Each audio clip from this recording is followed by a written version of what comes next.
Hello guys! Andito tayo ngayon sa Tala Driving School para kumuha ng certification na marunong na po tayo mag-drive.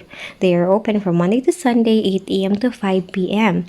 At located po ang Tala Driving School sa Pawa, Tabaco City, just in front of the BFP.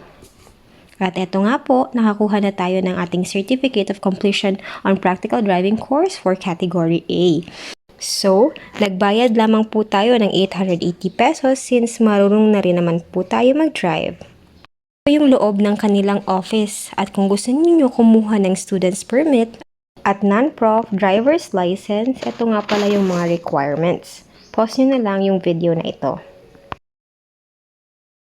At nung tapos na po kami kumuha ng certification, kailangan naman po natin kumuha ng medical certificate. At dito po tayo pumunta sa likod lamang ng BFP sa Dr. Amelia Ogeriba Clinic.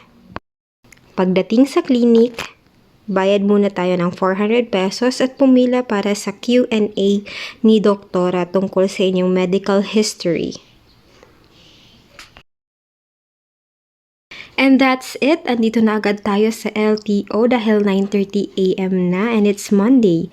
Nagbigay muna tayo ng medical certification from driving school and old driver's license sa window 2 and we wait for our turn na matawag sa window 5 and window 6 para magbayad ng 100 pesos. At yung 100 pesos na yon ay para sa online exam and test drive. Nung tinawag na tayo sa window 1, pinapunta na po tayo sa examination room. At andito na po tayo sa examination room. Mabilis lang po tayo nakapag-video dahil bawal po talaga. And this is me doing my test drive using my Mio Gear S.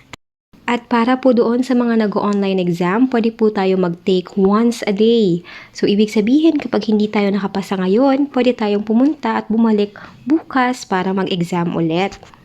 Hindi tulad noon na once a month lang daw, pwede mag-take.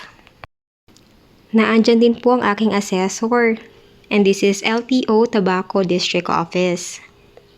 Pagkatapos ng test drive ay nagbayad po ulit tayo ng 325 pesos at naghintay sa window 8 para sa releasing ng ating card. Ito na nga po pala yung aking bagong driver's license. Natapos po ako sa LTO ng 1:47 p.m. At ito naman po yung breakdown ng aking expenses.